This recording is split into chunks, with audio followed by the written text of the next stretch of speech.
예수님은 사람들에게 환영과 존경과 사랑을 받았지만 동시에 핍박과 조롱도 받으셨습니다. 사람들에 대한 예수님의 태도는 변함이 없으셨습니다. 그렇지만 예수님에 대한 사람들의 태도는 늘 변화가 많았습니다.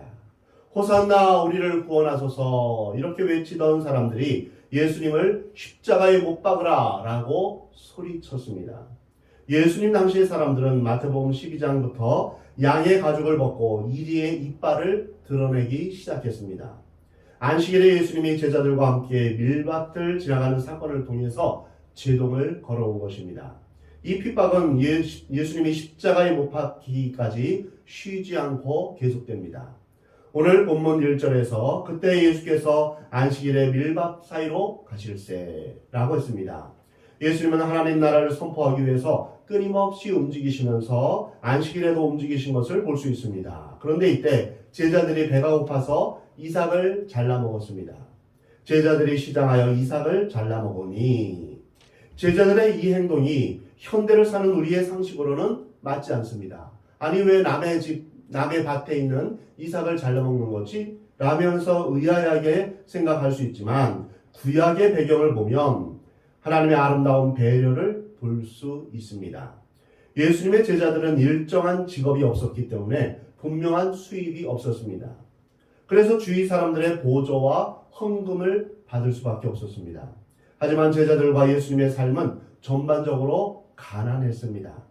예수님의 제자들은 점심을 못 먹는 상황에서 배가 고픈 가운데 밀밭을 지나다가 곡식을 따다 비벼서 그 알곡을 먹은 것입니다. 이 행동은 하나님의 놀라운 말씀을 배경으로 하고 있습니다. 신명기 23장에서 내 이웃의 포도원에 들어갈 때는 마음대로 그 포도를 배불리 먹어도 되느니라. 그러나 그릇에 담지는 말 것이요. 내 이웃의 곡식밭에 들어갈 때는 내가 손으로 그 이삭을 따도 되느니라. 그러나 내 이웃의 곡식밭에 낯을 대지는 말지니라. 구약의 정신은 여행자가 배고플 때 포도밭에 들어가서 시장길을 면할 정도로 포도를 따먹는 것을 허락하고 있습니다. 이는 참 아름다운 일입니다. 그러나 포도를 따먹을 수는 있지만 그 포도를 집으로 가져가서는 안 됩니다. 곡식을 손으로 따서 비벼 먹을 수는 있지만 낫을 대어서는 안 됩니다. 이것이 구약의 율법이요 하나님의 방법입니다. 여기서 우리는 엄격한 정의가 실현되는 구약의 질서 속에서 긍휼이 필요한 자, 소외된 자에게 긍휼을 베푸시는 하나님의 마음이 담겨져 있습니다. 가난하고 버림받고 소외된 사람들이 숨쉬고 살아갈 수 있는 사회, 그리고 노력하고 애쓰는 사람들에게는 수고의 대가가 정당하게 돌아가는 그런 공정한 사회였던 것입니다. 이러한 구약의 사회를 볼 때 오늘날 우리 사회에는 두 가지 극단적인 경향을 보이고 있습니다. 첫째는 가난하고 억눌린 사람들 편에서 모두 평등하게 살자라는 구호를 내세우면서 대중들의 계급 투쟁을 통해서 공산주의 사회, 사회주의 사회를 추구하는 것입니다. 그래서 부자들은 도둑이고 나쁜 사람들이기 때문에 부자들의 것을 빼앗아서 가난한 자들에게 나누어져야 한다는 억지 평등을 말하고 있습니다. 또 하나는 이와는 반대로 자원과 물질만을 추구하면서 이윤을 추구하는 그런 자본주의가 있습니다. 가난하고 배고픈 사람들을 돌보지 않고 돈만 추구하며 돈 있는 사람이 권력을 갖고 기득권을 누리는 것입니다. 이러한 극단적인 두 양면을 가진 사회를 지향하는 이 속성이 우리 사회에 있는 것입니다. 오늘날 공산주의와 자본주의 모두 약점이 있습니다. 모두 다 인간의 죄악은 생각하지 않는 것입니다. 공산주의에서는 하나님이 없다 하는 무신론적 사고 가운데 인간의 게으름이라는 그러한 죄악을 간과했고, 자본주의에서는 인간의 탐욕이라는 죄악을 생각하지 않은 것입니다. 그래서 공산주의와 자본주의 모두 인간을 중심으로 생각하는 인본주의입니다. 겉으로는 인본주의가 휴머니즘이어서 굉장히 그럴듯하게 보이죠. 사람이 중심이다. 사람이 먼저이다. 이렇게 말하면 굉장히 그럴듯하게 보입니다. 그러나 우리는 하나님 중심의 신본주의로 가야 됩니다. 사람이 중심이 아니라 하나님의 뜻이 어디에 있는가, 하나님의 말씀을 분별하고 하나님의 그 말씀대로 순종하며 우리가 서로 사랑하며 살아가야 되는 것입니다. 우리 구약의 정신을 보면, 오늘 본문을 보면 우리 사회가 어떤 방향으로 가야 하는지 깨닫게 됩니다. 예수님의 제자들이 시장하여 곡식을 따먹은 것은 도둑질도 아니요 또한 구걸도 아니었습니다. 그 순간에 시장길을 때울 수 있는 은혜와 긍휼의 법에 따른 것입니다. 룻기에서 남편을 잃고 시어머니 나오미를 모시고 사는 룻이 이제 추수 때에 이삭을 줍는 일로 연명해 가는 것을 볼 수 있습니다. 하나님께서는 배고픈 사람, 불쌍한 사람, 힘없는 사람들이 살 수 있도록 법을 만들어 놓으신 것입니다. 그러나 이처럼 놀라운 하나님의 법을 비판하고 나선 무리들이 있습니다. 그들은 하나님의 좋은 제도를 종교적인 허울로 싸서 인간의 전통으로 만들었습니다. 오늘 본문 2절에 보면 바리새인들이 보고 예수께 말하되 보시오 당신의 제자들이 안식일에 하지 못할 일을 하나이다. 예수님의 제자들은 잘못한 것이 전혀 없습니다. 그러나 바리새인들의 눈에는 잘못으로 보였습니다. 그래서 그들을 비판하고 고발했던 것입니다. 바리새인들이 보고, 이 말은 예수님을 책잡으려고 기회를 엿보다가 악한 의도를 가지고 예수님의 약점을 잡으려는 것입니다. 요한복음 8장에서 가늠하다 붙잡힌 여인을 잡아와서 예수님을 함정에 빠뜨리는 것과 같은 것입니다. 그리고 바리새인들은 곡식을 따먹은 제자들이 아니라 예수님께 시비를 거는 모습을 보여줍니다. 그리고 그들은 곡식을 먹은 자체보다도 안식일을 범했다라는 종교적인 문제로 문제 삼고 있습니다. 이들은 구약의 말씀을 근거로 한 것이 아니라 구약의 말씀을 해석한 탈무드나 또는 율법을 확대 해석한 인간들이 만들어 놓은 규정이나 전통을 가지고 시비를 거는 것입니다. 오늘날도 성경을 가지고 말하지 않고 교회 헌법을 가지고 말하거나 교리나 전통을 우선시하려는 그런 경향이 있습니다. 그러나 이것은 굉장히 위험한 일입니다. 성경이 더 중요합니다. 우리는 예수님처럼 성경으로 돌아가야 합니다. 예수님이 마귀와 대결할 때 자신의 권위로 마귀를 내쫓지 않으셨습니다.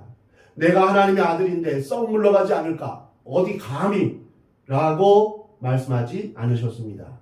사람이 떡으로만 사는 것이 아니라 하나님의 입에서 나오는 모든 말씀으로 사는 것이다 라고 하면서 말씀으로 마귀를 내쫓으셨습니다. 구약의 안식일에 있어서 출애굽기 20장에서 하나님은 이렇게 말씀하십니다. 안식일을 기억하여 거룩하게 지키라.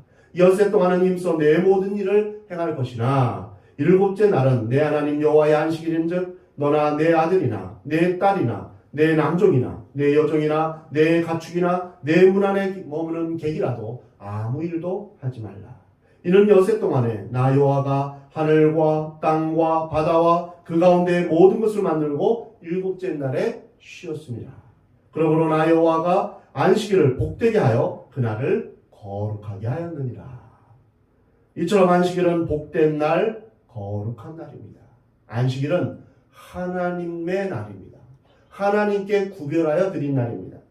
그러나 하나님을 제일 잘 믿는다고 자신했던 바리새인들은 안식일의 근본 정신을 다 잊어버리고 껍데기인 법규만을 생각했습니다. 그들의 주요 관심은 안식일을 왜 지켜야 되는가 이거보다는 안식일을 어떻게 지킬 것인가 여기에 더 관심이 많았습니다. 놀라운 사실은 그들이 이 말씀을 해석하여 안식일에 하지 말라라는 것을 그들 자신이 39가지나 정했다는 것입니다. 그 중에 하나 39가지 중에 안식일에 짐을 운반하는 것이 금지되었습니다. 그런데 짐이란 무엇일까 서로 의논하면서 결정을 했는데 짐이란 마른 무화과 2송이만한 무게는 무엇이나 짐이다. 이렇게 해석했던 것입니다. 현대 정통 유대인들은 안식일을 철저히 지키기 위해서 엘리베이터 버튼 누르는 것도 노동이다 라고 여겨서 안식일에는 모든 층마다 자동으로 멈추도록 그렇게 만들었다고 합니다. 바리새인들은 예수님의 제자들이 밀 이삭을 자른 것은 추수하는 행동이요, 손으로 비비는 행동은 타작하는 행동이다 라고 보았던 것입니다. 그래서 이것은 안식일을 범하는 불법행위라고 그렇게 고발한 것입니다. 이러한 모든 바리새인들의 말과 행동은 예수님이 마태복음 15장 3절에서 너희는 어찌하여 너희의 전통으로 하나님의 계명을 범하느냐 라고 말씀하신 이 말씀이 바로 문제의 핵심입니다.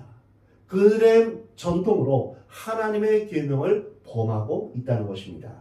바리새인들은 하나님을 정말 사랑하는 마음이나 또는 진리를 알려는 겸손함이 없고 오직 종교적인 지식과 전통을 자기들의 욕심과 이기심을 만족시키는 도구로 전락시켰습니다. 그들은 자기들이 시기하고 질투하는 예수님을 비판하고 정죄하는 수단으로 성경을 이용했고 하나님을 이용했던 것입니다. 우리가 서로 싸울 때 언성을 높이면서 사랑하는 마음 없이, 상대방을 사랑하는 마음 없이 하나님의 말씀을 인용한다면 그것은 성경을 이용하고 하나님을 이용하는 것입니다. 문제는 형식이 아니라 내용입니다. 왜 문제가 복잡해지고 왜 상처를 주고받을까요? 그것은 바로 인간의 이기심 때문입니다. 정말 하나님을 사랑하고 이웃을 사랑하는 사람은 다른 사람을 비판하거나 정죄하지 않습니다. 비판하는 바리새인들의 태도에 예수님은 어떻게 반응하십니까? 놀랍게도 예수님은 자신의 권위를 가지고 그들을 대한 것이 아니라 성경 말씀을 가지고 대하셨습니다. 예수님은 자신이 하나님이시지만 어떤 경우에도 자신의 권위, 자신의 지혜로 말씀하시지 않으시고 언제나 하나님의 말씀을 기초로 말씀하셨습니다. 오늘 본문 3절부터 5절입니다. 예수께서 이르시되 다윗이 자기와 그 함께한 자들이 시장할 때 한 일을 읽지 못하였느냐. 그가 하나님의 전에 들어가서 제사장 외에는 자기와 그 함께한 자들이 먹어서는 안 되는 진설병을 먹지 아니하느냐. 또 안식일에 제사장들이 성전 안에서 안식을 범하여도 죄가 없음을 너희가 율법에서 읽지 못하였느냐. 예수님은 두 가지 구약의 예를 말씀하십니다. 첫 번째는 유대인이면 거부할 수 없는 다윗입니다. 사울에게 쫓겨다니던 다윗이 너무 시장하여서 제사장 아히멜렉을 만나서 이제 먹을 것을 요구합니다. 제사장 아히멜렉은 다윗에게 성전 안에 있는 제사장만이 먹는 떡을 줍니다. 이것이 사무엘상 21장에 나오는데요. 성전 안의 떡은 금촛대 맞은편에 있는 진설병으로서 12지파를 상징하는 12개의 떡을 말합니다. 이 떡은 매주 금요일에 구워서 그 다음 날인 안식일에 하나님 앞에 바쳐집니다. 안식일이 지난 떡은 제사장이 먹을 수 있습니다. 근데 문제는 다윗이 하나님의 전에 있는 제사장만이 먹는 떡을 먹었다는 것입니다. 예수님의 말씀은 제자들의 행동을 율법의 관점이 아닌 긍휼의 관점에서 이해해야 된다라고 하는 것입니다. 구약의 다윗이 진설병을 먹음으로 죄인이 되어야 하는데 그렇지 않았다면 제자들이 배고파서 미리 이삭을 잘라먹는 것은 긍휼의 차원에서 보면 죄가 되지 않는다는 것입니다. 바리새인들이 정해놓은 규정을 어겼다고 율법의 정신을 어겼다고 볼 수 없는 것입니다. 두 번째 예는 비록 안식일이라 할지라도 제사장들이 성전 안에서는 안식일을 범해도 괜찮다는 규례입니다. 이것은 레위기 24장 8, 9절의 규례로 제사장은 안식일에 떡도 먹고 모든 행사를 할 수 있도록 규정하였습니다. 제사장은 안식일에도 불을 켜고 짐승을 잡고 제사를 드렸습니다. 요제를 드릴 때는 이 제물을 이제 들어야만 했습니다. 오히려 안식일은 2배나 더 많은 제사가 있었습니다. 하나님께 드리는 예배는 모든 안식일의 규례보다 우선하는 일이기 때문입니다. 원래 안식일의 기원은 십계명에 있는 것이 아니라 그보다 훨씬 이전인 창조의 기원이 있습니다. 창조만큼 중요한 것이 바로 안식입니다. 하나님께서 여세 동안 천지를 창조하시고 7째 날에는 안식하셨습니다. 그리고 그날을 거룩하게 구별하시고 축복하셨습니다. 창세기 2장에서 하나님이 그가 하시던 일을 일곱째 날에 마치시니 그가 하시던 모든 일을 그치고 일곱째 날에 안식하시니라. 하나님이 그 일곱째 날을 복되게 하사 거룩하게 하셨으니 이는 하나님이 그 창조하시며 만드시던 모든 일을 마치시고 그날에 안식하셨음이니라. 안식은 하나님의 섭리입니다. 창조와 안식이 하나님의 질서입니다. 창조 없이 안식이 없고 안식 없이 창조가 없습니다. 안식이란 하나님과 영원한 관계를 맺는 것을 의미합니다. 하나님께서 창조하신 모든 것을 누리며 기뻐하며 감사하며 휴식을 취하며 새롭게 일할 수 있도록 힘을 얻는 것을 의미합니다. 그래서 참된 안식은 하나님 안에 있을 때만이 가능한 것입니다. 안식일을 통해서 우리는 하나님에 대해서 두 가지를 기억해야 됩니다. 창조주 하나님과 구원주 하나님이십니다. 이 세상을 여세 동안 창조하시고 일곱째 날에 안식하신 창조주 하나님을 우리가 기억해야 됩니다. 또한 애굽에서 쉬는 날이 없이 매일 중노동에 시달린 이스라엘 백성들을 구원하신 후에 안식을 허락하신 구원자 하나님을 우리는 기억해야 하는 것입니다. 하나님은 우리를 창조하셨을 뿐 아니라 죄와 사망의 권세에 매여있던 마귀의 종이었던 우리를 구원하신 하나님이십니다. 현대인에게는 휴가가 있어도 진정한 안식은 없습니다. 하나님 안에서 우리는 참된 안식을 누릴 수 있는 것입니다. 안식이 있는 사회는 병든 사회가 되지 않습니다. 안식이 있으면 죄가 만연하지 않습니다. 모든 인생은 참된 안식이 필요합니다. 안식의 기쁨과 은총을 깊이 이해하면 일주일이 활기 넘치는 승리의 생활이 될 수 있는 것입니다. 수고하고 무거운 짐진 자들아 다 내게로 오라. 내가 너희를 쉬게 하리라. 예수님 안에서 우리는 진정한 안식을 누릴 수 있는 것입니다. 너희 짐을 여호와께 맡겨버리라. 의인의 요동함을 하나님께서 영영히 허락하지 않으신다고 말씀하십니다. 우리의 모든 수고하는 인생의 짐, 죄의 짐을 하나님께 맡기는 것, 이것이 진정한 안식입니다. 예수님은 오늘 본문 6절에서 내가 너희에게 이르노니 성전보다 더 큰 이가 여기 있느니라. 다윗이 성전에 있는 떡을 먹을 수 있었고 제사장이 성전 안에서 안식일을 범해도 괜찮았는데 이 성전보다 더 큰 이가 여기에 있다라고 말씀하십니다. 요한복음 2장에서 예수님은 자기 자신을 성전으로 말씀하셨습니다. 사도 바울은 고린도전서 4장에서 그리스도인들을 가르쳐 예수님을 믿는 모든 자들이 바로 하나님의 성전이다라고 말씀하십니다. 건물이 아니라 성령을 받은 그리스도인들이 하나님의 성전입니다. 또한 예수님이 하나님의 성전입니다. 성전 안에서 제사장과 다윗이 할 수 있는 일이었다면 거룩한 성전인 우리가 어찌하여 무거운 멍에와 율법에 매일 수 있느냐는 것입니다. 그래서 예수님은 이것은 죄가 되지 않는다고 말씀하십니다. 안식일은 거룩하게 지켜야 합니다. 그러나 형식보다 중요한 것은 내용이라는 것을 우리는 기억해야 합니다. 세속적인 휴가나 휴식을 취하는 것이 아니라 참된 안식을 해야 합니다. 우리의 짐을 날마다 짓는 하나님께 우리의 인생의 짐, 죄의 짐을 하나님께 맡기는 것, 이것이 참된 안식입니다. 이것이 진정 안식일을 거룩하게 지키는 것입니다.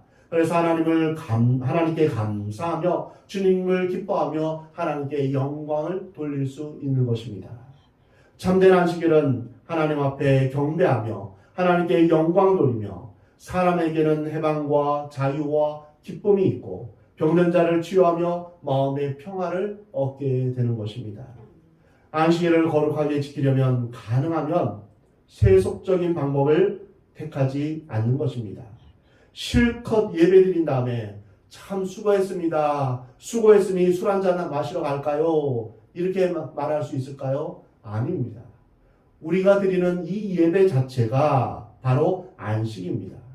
예배 후에 한숨을 푹 쉬면서 에휴 라면서 자신의 신세를 한탄하면서 다시금 주섬주섬 자기의 무거운 죄의 짐, 인생의 짐을 지고 터벅터벅 집으로 갈 수 있겠습니까? 그렇지 않습니다.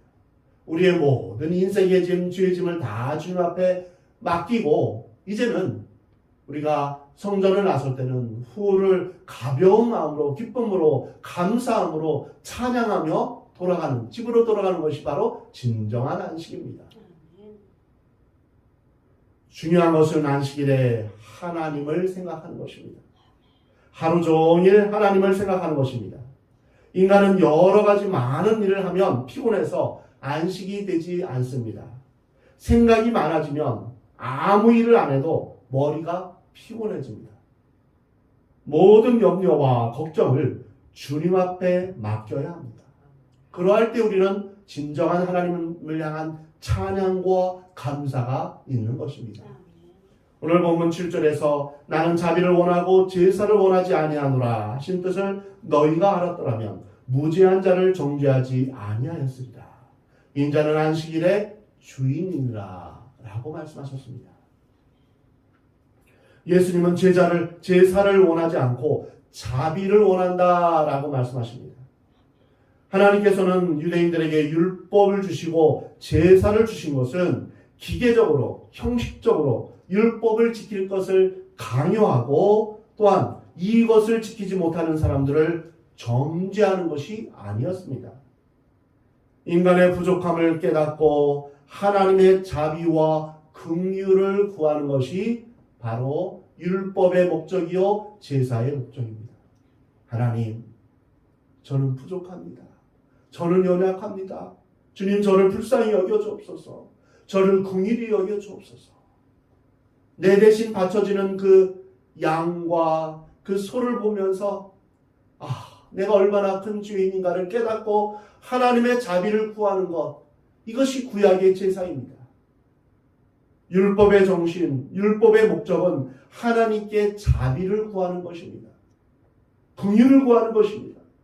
그렇다면 다른 사람에게도 어떻습니까? 다른 사람에게도 자비와 긍휼을 구해야 됩니다. 베풀어야 합니다.